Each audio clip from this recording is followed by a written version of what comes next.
नमस्कार मेरे प्यारे विद्यार्थियों, स्वागत है आपका एक और अनदर वीडियो में। आज हम विज्ञान विषय का ये पेपर सॉल्व करने वाले हैं और इसके हम पूरे ऑब्जेक्टिव यहाँ पर सॉल्व करेंगे। तो चलिए चलते हैं पहले क्वेश्चन पर।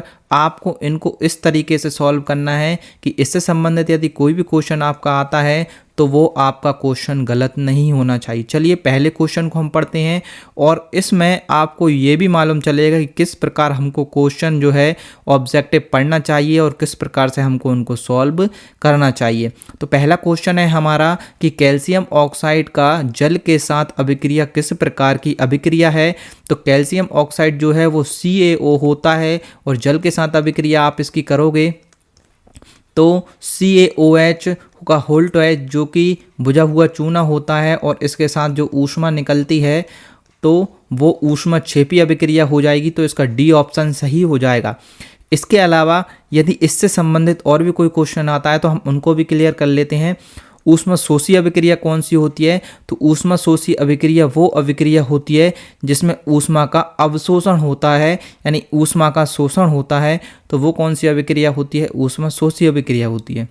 इसके अलावा नेक्स्ट है हमारी रेडॉक्स अभिक्रिया कौन सी होती है। तो वह अभिक्रिया जिसमें ऑक्सीकरण होता है, यानी ऑक्सीडेशन यहाँ पर आपका होता है और रिडक्शन यहाँ पर आपका होता है, यानी ऑक्सीकरण और अपचयन दोनों साथ साथ होता है। वो कौन सी अभिक्रिया होती है, रेडॉक्स अभिक्रिया होती है। और इसके बारे में हम कुछ एग्जाम्पल की यदि बात करें तो मैंने बहुत फेमस एग्जाम्पल आपको पढ़ाया हुआ है। CuSO4 प्लस जिंक के साथ यदि आप इसकी अभिक्रिया करोगे तो Cu जो है वो अलग निकल जाता है और ये Zn जो है तो ZnSO4 एक अभिक्रिया कर लेता है। इसके अलावा इसकी एक अभिक्रिया और है आपकी रिवीजन के लिए, ये भी करा देता हूँ मैं। Fe2O3 और 3CO जैसे ही इसको हम मिलेंगे तो 2Fe जो लोहा है वो निकल जाता है और 3CO2 यहाँ पर बन जाता है। तो ये यदि इस प्रकार यदि दो अभिक्रियाएँ आपकी आती हैं और आपसे एग्जाम्पल पूछा जाता है तो ये अभिक्रियाएं रेडॉक्स अभिक्रिया की हैं। और उदासीनीकरण अभिक्रिया क्या होती है इसके बारे में भी हम जान लेते हैं। तो जब किसी अम्ल एवं क्षार की अभिक्रिया होती है तो वो अभिक्रिया कौन सी कहलाती है, उदासीनीकरण अभिक्रिया कहलाती है। यानी हम एक अम्ल को मिला दें, मैं इसकी यहाँ पर करता हूँ। यदि हम एक अम्ल को मिला दें और एक क्षार को मिला दें तो मान लो हमारे पास क्षार कौन सा है, NaOH है और अम्ल क्या है, HCl है। कौन सा है, HCl है। तो क्या बनेगा, NaCl बनेगा और जल यहाँ पर बाहर निकल जाएगा। तो जब अम्ल और क्षार की क्रिया होती है तो वो कौन सी अभिक्रिया होती है, उदासीनीकरण अभिक्रिया होती है। इसके अलावा आपसे पूछा जा सकता है कि अम्ल और क्षार में उत्पाद के रूप में क्या बनता है। तो ये है लवण और ये है जल, लवण और जल बनता है। तो उत्पाद के रूप में क्या बनेगा, लवण और जल बनेगा। तो ये भी आपसे यहाँ पर पूछ सकते हैं। तो इतने क्वेश्चन हमारे यहाँ से क्लियर हो जाते हैं। चलिए नेक्स्ट चलते हैं और हम यहाँ पर उसको भी यहाँ पर क्लियर कर लेते हैं। तो चलिए नेक्स्ट क्वेश्चन है हमारा, प्रोपेन यानी C3 एसिड के ऑक्सीजन में दहन के लिए संतुलित समीकरण कौन सा है। तो इन क्वेश्चनों को आप देखो और इन क्वेश्चनों को करने के लिए सबसे शॉर्ट मेथड में आपको बता दूं, आपको क्या करना है, आपको इनमें परमाणुओं को गिन लेना है। देखो कैसे गिनना है, जरा ध्यान से यहाँ पर आप देखना और यहाँ पर समझने का प्रयास करना। इससे संबंधित यदि कोई भी क्वेश्चन आता है तो उसको आप सॉल्व कर पाएंगे। तो देखो यहाँ पर मैं देखता हूँ कार्बन के परमाणुओं की संख्या 3 है। इस साइड देखो, क्या कार्बन के परमाणु की संख्या 3 है, तो 3 है बिल्कुल। ये वाला हमारा क्वेश्चन जो आंसर है वह हो सकता है, इसलिए हम इसके और परमाणुओं की संख्या भी ज्ञात करेंगे। अब यहाँ पर देखो, यहाँ पर भी कितनी है, 3 है और यहाँ पर भी कितनी है, 3 है। यहाँ पर भी 3 है और यहाँ पर भी कार्बन की संख्या 3 है। यहाँ पर भी 3 है तो यहाँ पर भी 3 है। चलिए ठीक है। अब हाइड्रोजन के 8 परमाणु होना चाहिए। तो आप देखो 4 दूनी 8 इसमें है, इसमें हाइड्रोजन के 8 परमाणु हैं क्या, 3 दूनी 6। तो मतलब ये वाला ऑप्शन हमारा गलत हो जाएगा। अब इसमें देखिए 4 दूनी 8 इसमें भी है, मतलब अभी ये भी हो सकता है। और 2 दूनी 4 हाइड्रोजन के परमाणु इसमें 4 हैं, तो ये दोनों हमारे ऑप्शन यहाँ से गलत हो जाते हैं। अब इन दोनों में हमें कंपेयर करना है। हमने C3H8 को कर लिया, अब हम ऑक्सीजन के अणुओं की संख्या देखेंगे। तो ऑक्सीजन के अणु यहाँ पर देखो 5 दूनी 10 हैं, तो यहाँ पर ऑक्सीजन के अणु कितने हैं, आप देखो 3 दूनी 6 यहाँ पर हैं, यानी 6 ऑक्सीजन यहाँ पर हैं, और 4 एकम 4 4 ऑक्सीजन यहाँ पर हैं, यानी 6 और 4 कितने हो गए, 10 ऑक्सीजन यहाँ पर हो गए। मतलब ये वाला हमारा ऑप्शन सही है। लेकिन क्या यहाँ पर ऑक्सीजन के परमाणु की संख्या यहाँ पर सही है? देखते हैं कितने हैं, 4 दूनी 8 ऑक्सीजन यहाँ पर हैं, तो 3 दूनी 6 ऑक्सीजन यहाँ पर हैं, और 4 ऑक्सीजन यहाँ पर है। तो यहाँ पर ऑक्सीजन कितनी संख्या है, 10, लेकिन यहाँ पर कितनी है, 8। तो ये वाला ऑप्शन भी हमारा क्या हो जाएगा, गलत हो जाएगा। तो इस प्रकार के क्वेश्चन को आपको ऐसे सॉल्व करना पड़ेगा। ठीक है, चलिए चलते हैं आगे, चलते हैं हम नेक्स्ट क्वेश्चन को हम पढ़ते हैं। विद्युत चुंबक का कोर बनाने के लिए निम्नलिखित में से कौन सी सामग्री उपयुक्त है? तांबा, एल्यूमिनियम, लोहा और प्लास्टिक। तो इसमें से मैंने जब पढ़ाया था तो विद्युत चुंबक का कोर बनाने के लिए मैंने आपको बताया था कि नरम लोहा जो है वह उपयोग किया जाता है, लेकिन इसमें नरम लोहा आंसर नहीं है, तो इसमें क्या आ जाएगा, लोहा आ जाएगा। और यदि इनमें नरम लोहा होता तो हम आंसर के रूप में उसको यहाँ पर लगा देते। और लोहे का संकेत कितना होता है, Fe जो है वो होता है।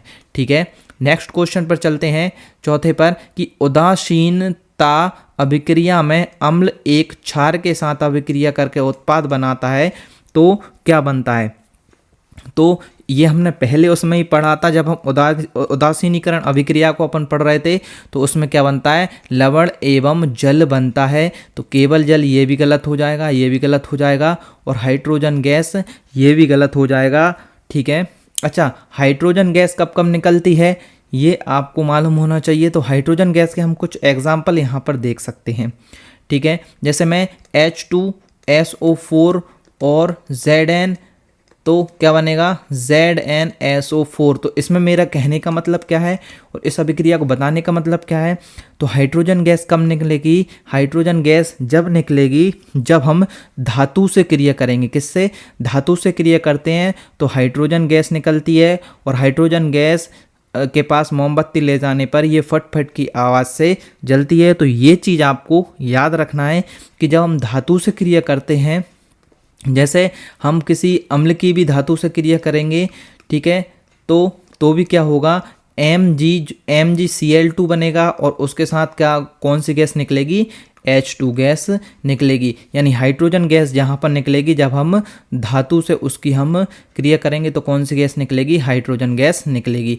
ये आपको इतना यहाँ पर ध्यान रखना है। चलिए नेक्स्ट चलते हैं, अच्छे से पढ़िए तो किसी भी प्रकार का कोई डाउट नहीं होगा, और यहाँ से आपके बहुत सारे क्वेश्चन यहाँ से आपके क्लियर हो जाएंगे। क्वेश्चन है, विद्युत ऊर्जा को यांत्रिक ऊर्जा में परिवर्तित करने वाला उपकरण है। तो अमीटर है, जनरेटर है, मोटर है, गैल्वेनोमीटर है। अब हम इन सब के बारे में यहाँ पर पढ़ लेते हैं। तो अमीटर हमारा क्या काम करता है, इसको हम ए से लगाते हैं, और आपको याद रखना है इसे हम ओम के नियम में लगाते हैं, जो कि हम इसको श्रेणी क्रम में लगाते हैं, आपको ये भी याद रखना है। और ये विद्युत धारा की तीव्रता मापता है, विद्युत धारा की ये तीव्रता आपकी मापता है। चलो, जनरेटर क्या काम करता है? तो जनरेटर आपने खुद देखा होगा, ये यांत्रिक ऊर्जा को विद्युत ऊर्जा में बदलता है, क्योंकि जब लाइट वगैरह चली जाती है तो हम किसका यूज करते हैं, जनरेटर का यूज करते हैं, और ये यांत्रिक ऊर्जा को विद्युत ऊर्जा में बदलने का काम करता है। लेकिन ये पूछ रहा है कि भैया विद्युत ऊर्जा को यांत्रिक ऊर्जा में बदलने का काम तो वो मोटर करती है। वो क्या करती है, मोटर करती है। मोटर जो है वह विद्युत से चलती है, और यांत्रिक ऊर्जा के रूप में हम इसमें कुछ भी चला सकते हैं। ठीक है, यांत्रिक ऊर्जा में बदलने का काम कौन करेगी, मोटर करेगी। और इसको भी हम पढ़ लेते हैं, गैल्वेनोमीटर क्या होता है? तो विद्युत धारा की तीव्रता ये बताता है। लेकिन अब देखो, आपको यहाँ पर कंफ्यूज नहीं होना है, अमीटर भी विद्युत धारा की तीव्रता बताता है और गैल्वेनोमीटर भी तीव्रता बताता है, लेकिन इन दोनों में अंतर क्या है? गैल्वेनोमीटर जो है वो साथ में दिशा भी बताता है, वो साथ में दिशा भी बताता है। ये इन दोनों में अंतर है। और इससे हम AC और DC धारा को नाप सकते हैं, दोनों को। और इसमें जो है ओनली हम DC धारा को नाप सकते हैं। ठीक है, तो इस प्रकार से हमको ये क्वेश्चन पूरे तरीके से क्लियर हो गया है और इसी प्रकार से आपको क्वेश्चनों को पढ़ना है। और एक चीज़ और आप याद रख सकते हो कि गैल्वेनोमीटर को काम करने के लिए चुंबकीय क्षेत्र की ज़रूरत होती है, जबकि अमीटर को काम करने के लिए चुंबकीय क्षेत्र की ज़रूरत नहीं होती। तो इस प्रकार मैंने अमीटर और गैल्वेनोमीटर में आपको अंतर भी समझा दिए। लेकिन यदि मैं विद्युत ऊर्जा को यांत्रिक ऊर्जा वाली बात करूं तो इसका सही आंसर क्या हो जाएगा? मोटर हो जाएगा। और यहाँ पर आपके बहुत सारे क्वेश्चन जो है यहाँ पर क्लियर हो गए हैं। नेक्स्ट चलते हैं हम। नेक्स्ट है कि किसी माध्यम का अपवर्तनांक निर्भर करता है। तो किसी माध्यम का अपवर्तनांक जब मैंने पढ़ाया था तो आपको यहाँ से आपके बहुत सारे क्वेश्चन यहाँ पर क्लियर होने वाले हैं। तो माध्यम का अपवर्तनांक सबसे पहले प्रकृति पर निर्भर करता है, रिवीजन कर लीजिए। उसकी भौतिक अवस्था पर निर्भर करता है, तापमान पर भी निर्भर करता है और तरंग दैर्घ्य पर भी निर्भर करता है और इसके बाद प्रकाशिक घनत्व पर भी निर्भर करता है। तो जब तरंग दैर्घ्य वाला आंसर है हमारे पास तो प्रकाश की तरंग दैर्घ्य पर निर्भर करता है, ये हमारा क्या हो जाएगा? आंसर हो जाएगा। चलिए नेक्स्ट चलते हैं हम।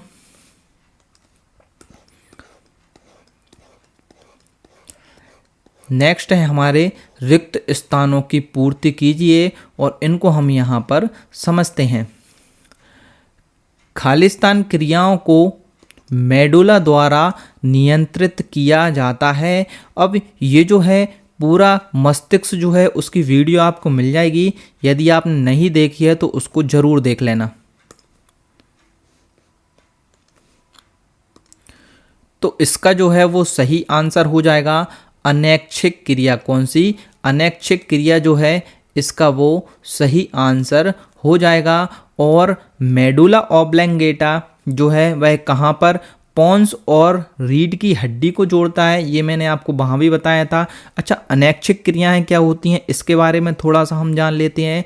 तो जो आपको अनैच्छिक क्रिया का मतलब जो है कि आपका उन पे बस नहीं होता, जैसे हृदय की गति, श्वसन और BP, इसके बाद उल्टी, खांसना, ये सभी जो क्रियाएं होती हैं ये हमारी अनैच्छिक क्रियाएं होती हैं और इनको मेडुला ऑब्लंगेटा जो है उसके द्वारा नियंत्रित किया जाता है। नेक्स्ट हम चलते हैं दूसरे पर। दाहिने हाथ के अंगूठे के नियम के अनुसार यदि अंगूठा धारा की दिशा को इंगित करता है तो उंगलियां जो हैं वह चुंबकीय क्षेत्र की दिशा को प्रदर्शित करेंगी, मतलब चुंबकीय क्षेत्र की दिशा में वह मुड़ती हैं। आपको याद रखना है। तो दाहिनी हाथ के अंगूठे का नियम ये है, तो नियम आपको सेम टू सेम याद रखना पड़ेगा। चलो नेक्स्ट चलते हैं कि मछलियों के हृदय में केवल कक्ष होते हैं। तो मछलियों के, जब मैंने हृदय वाला पढ़ाया था तो मैंने बताया था आपको कि स्तनधारियों में तो 4 होती हैं, लेकिन जो मछली वगैरह होती हैं इनमें कितने कक्ष होते हैं? 2 कक्ष होते हैं। एक आलिंद होता है और एक निलय होता है, ये आपको याद रखना है। चलिए नेक्स्ट चलते हैं हम। नेक्स्ट हमारा है आँख का वह भाग जो इसे रंग प्रदान करता है क्या कहलाता है? तो आँख का वह भाग जो इसे रंग प्रदान करता है वो रेटिना कहलाता है। लेकिन हम रेटिना के बारे में थोड़ा सा यहाँ पर जानेंगे कि ये आँख के पीछे स्थित पर्दा जो होता है उसे हम रेटिना कहते हैं। और रेटिना जो है वो 2 सेलों से मिलकर बना होता है। एक होता है रॉड्स, याद रखना है आपको, और एक होता है कॉन्स। अब इनसे संबंधित कौन सा क्वेश्चन पूछा जा सकता है वो भी मैं आपको बता देता हूँ कि अंधेरे में देखने में कौन मदद करता है? तो वो रॉड्स मदद करता है अंधेरे में देखने में, और इससे जो है वो सफ़ेद और काला ही दिखाई देता है, सफ़ेद और काला ही दिखाई देता है। और रंग देखने में कौन मदद करता है? तो रंग देखने में कौन सा मदद करता है? तो आँख का वह भाग जो इसे रंग प्रदान करता है, वैसे तो हम रेटिना लिखेंगे। और यदि ऑब्जेक्टिव में मान लो रॉड्स और कॉन्स आ गया तो इनमें से भी हम क्या लिखेंगे, कॉन्स लिखेंगे, क्योंकि रॉड्स जो है वो अंधेरे में देखने में मदद करता है और सफ़ेद और काला ही इससे दिखाई देता है, और कॉन्स से हमें बाकी के रंग दिखाई देते हैं। तो इस प्रकार से ये क्वेश्चन आपका पूरा क्लियर हो गया। चलिए नेक्स्ट चलते हैं हम, कि खालिस्तान में ऊर्जा का प्रवाह एक दिशा में होता है, तो किसमें, खाद्य श्रृंखला जो है उसमें जो ऊर्जा का प्रवाह है वह एक दिशा में हमारा होता है। पहले क्या होता है, सौर ऊर्जा उत्पादक, फिर प्राथमिक उपभोक्ता, फिर द्वितीयक उपभोक्ता, फिर तृतीयक, सर्वोच्च, और फिर बाद में अपघटक आ जाता है। ये भी मैंने आपको बहुत अच्छे से पढ़ाया हुआ है। चलिए चलते हैं नेक्स्ट। हमारा क्या क्वेश्चन है कि जब कोई धातु अम्ल के साथ अभिक्रिया करती है तो कौन सी गैस उत्पन्न होती है।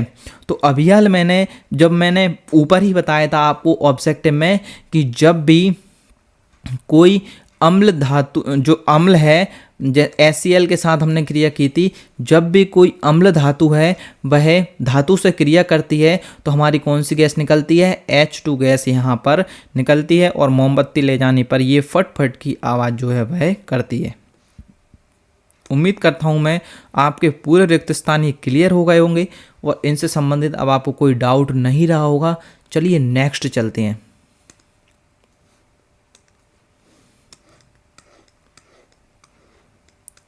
नेक्स्ट है हमारा निम्नलिखित कथनों के लिए सही गलत लिखिए। तो इनके बारे में हम जानते हैं सही गलत क्या है।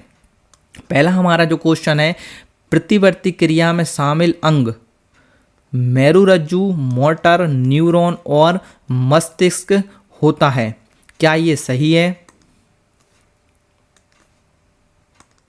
5 सेकंड का समय आपको सोचने के लिए दिया जाता है, तो आप पहले सोचें और उसके बाद मैं आंसर आपको बता ही रहा हूँ। तो प्रतिवर्ती क्रिया के बारे में मैंने आपको पहले भी बताया है। वहाँ पर जो अनैच्छिक क्रियाएं होती हैं वो कौन सी क्रिया होती हैं, वो प्रतिवर्ती क्रिया होती हैं, और उनमें जो शामिल अंग हैं वो क्या होते हैं, ग्राही, संवेदी तंत्रिका, मेरुरज्जु, प्रेरक तंत्रिका, ये सभी होते हैं। तो इसमें मस्तिष्क भी है और इसमें मेरुरज्जु भी है और न्यूरॉन्स तंत्रिका वगैरह भी हैं। तो ये आंसर हमारा क्या हो जाएगा, सही हो जाएगा। अच्छा, ये प्रतिवर्ती क्रिया के बारे में हम थोड़ा सा और जान लेते हैं कि ये तो हमें मालूम है कि अनैच्छिक अभिक्रिया है और मस्तिष्क की इच्छा के बिना होने वाली अभिक्रिया है। तो ये कौन सी अभिक्रिया है, प्रतिवर्ती अभिक्रिया है। अच्छा, इसके कुछ एग्जाम्पल हम देख लेते हैं। जैसे कि किसी भी गर्म चीज़ को छू लेने पर हम हाथ को ऑटोमेटिक हटा लेते हैं, तो ये किसका उदाहरण है, अनैच्छिक क्रिया का उदाहरण है। रोशनी आने पर हमारी आंखें जो हैं वो ऑटोमेटिक बंद हो जाती हैं।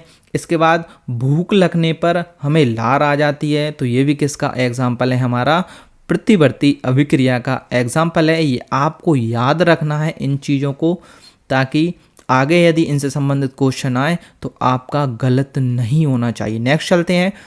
अम्लों का पीएच मान 7 से अधिक होता है, तो ये बिल्कुल गलत बात है, क्योंकि अम्लों का जो पीएच होता है वह 1 से लेकर 6 तक होता है, और 7 जो है वह उदासीन होता है, और 1 से 6 तक अम्ल होते हैं।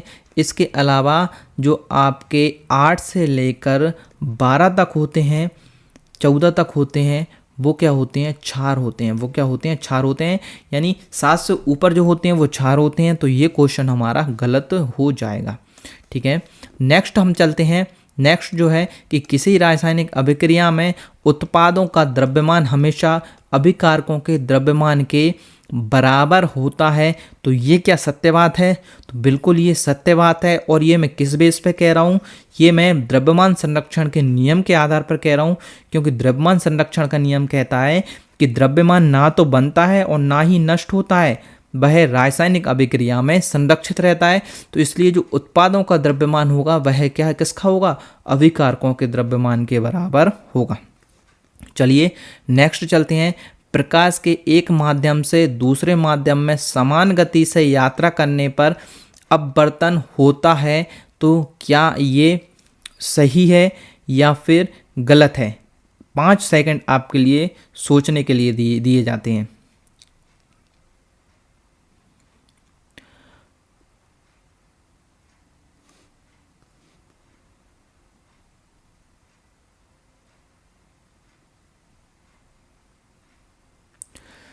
तो इसका आंसर आपका हो जाएगा असत्य, असत्य हो जाएगा। इसका कारण क्या है वो मैं आपको बता देता हूँ।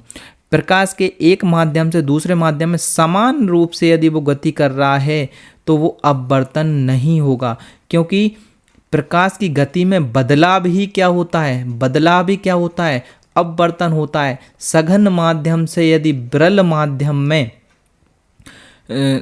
माध्यम में प्रकाश प्रवेश करता है तो वह अभिलंब से क्या दूर हट जाता है। ये आपको मालूम होगा, प्रकाश में आपने पढ़ा है कि जो दिशा बदलती है वह एक सघन माध्यम और विरल माध्यम के माध्यम से ही दिशा बदलती है। तो अपवर्तन जो होता है वह इनके बदलाव से होता है, ना कि समान गति में यदि चलेगा तो अपवर्तन होगा ही नहीं। चलिए नेक्स्ट चलते हैं। नेक्स्ट हमारा है सभी धातुएं लचीली होती हैं, इन्हें खींचकर तार बनाया जा सकता है। क्या सभी धातुएं, देखो यहाँ पर जो सभी वर्ड है ना वो गलत है। कुछ धातुएं तो ऐसी होती हैं जो लचीली होती हैं, लेकिन सभी जो है वो यहाँ पर इस क्वेश्चन को जो क्या है गलत कर देगा। मतलब अब जैसे धातु पारा जो है वह धातु है, लेकिन वह क्या होती है, द्रव होती है। तो ये एक एग्जाम्पल से ही ये सभी वर्ड क्या हो गया, गलत हो गया। तो यदि वो बोलता है यहाँ पर कि कुछ धातुओं को छोड़कर सभी धातुएं लचीली होती हैं, तो ये बिल्कुल फिर क्या हो जाता, बिल्कुल सही हो जाता। तो नेक्स्ट चलते हैं हम।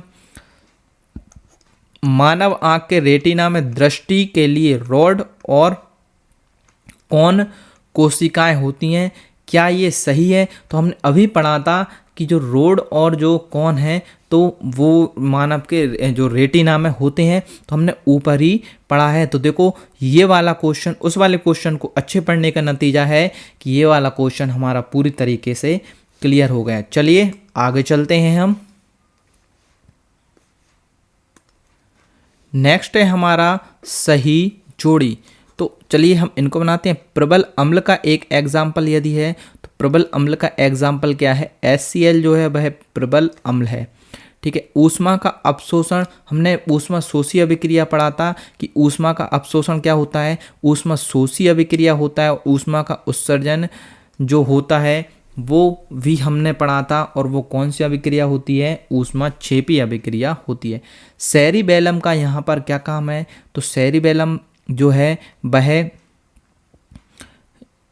अनैच्छिक क्रियाओं को नियंत्रित करता है। इसका तीसरा हो जाएगा। डीएनए क्या है, डीएनए जो है एक जीन है, लेकिन इसको हम छोड़ देते हैं। ठीक है। मेंडल जो है वो किसने अभी जो है वो आनुवांशिकता का नियम जो है वो किसने दिया था, मेंडल ने दिया था। तो इसका ये हो जाएगा। और डीएनए फिर जीन है तो इसका हम यही कर देंगे, क्योंकि जो संबंधित खोज की थी वो मेंडल ने की थी। AQ क्या है, AQ यानी पानी में ये घुल जाता है। एक्वस इसको आप बोलते हो, आप देखते हो अभिक्रियाओं के पास में जब हम लिखते हैं तो उसमें हम पास में क्या लिख देते हैं, AQ लिख देते हैं। तो इस प्रकार से ये हमारी जोड़ी हो जाती है, बहुत ही सरल है। और ये हमने ऊपर इनको बहुत अच्छे से पढ़ा है, तो यही हमारा नतीजा है कि इन जो जोड़ी हैं इनको हमने आराम से बना लिया है। चलिए हम नेक्स्ट चलते हैं, और नेक्स्ट है हमारा एक वाक्य में उत्तर। तो एक वाक्य में उत्तर पहला है, दो धातुओं का उदाहरण दीजिए जिनका गलनांक सबसे कम होता है। तो दो धातुओं का उदाहरण, हम पहली धातु है क्या है, गैलियम। अब इसके बारे में थोड़ा सा और जान लीजिए आप कि इसका परमाणु क्रमांक कितना होता है। तो इसका परमाणु क्रमांक होता है आपका 31, और ये देखने में कैसी दिखती है, सफ़ेद चांदी जैसी होती है, और ये एल्यूमिनियम जैसी भी दिखती है। तो गैलियम के बारे में यदि संभव हुआ तो मैं यहाँ पर साइड में चित्र भी इसका लगा दूंगा। ठीक है। और दूसरा हमारा जो है वो है सीजियम, वो है सीजियम। सीजियम जो है इसका परमाणु क्रमांक होता है 55, और ये भी सोने चांदी जैसी ही दिखती है। ठीक है। अच्छा नेक्स्ट हम चलते हैं यहाँ पर कि किसी क्षण चुंबक के चुंबकीय क्षेत्रों की दिशा हमारी क्या होती है। तो किसी क्षण चुंबक के चुंबकीय क्षेत्रों की दिशा आपको मैंने पहले भी पढ़ाया है चुंबकीय क्षेत्र में। इस प्रकार से ये चुंबक होती है, और ये NS करके होती है। और जो एक तो जो चुंबकीय क्षेत्र रेखाएं होती हैं वो बंद वक्र बनाती हैं, कैसा बंद वक्र बनाती हैं। और ये S से निकलकर किस पे, यानी S क्या है उत्तरी ध्रुव यानी साउथ और नॉर्थ यानी दक्षिणी ध्रुव। तो ये उत्तरी ध्रुव से दक्षिणी ध्रुव की ओर ये आती हैं।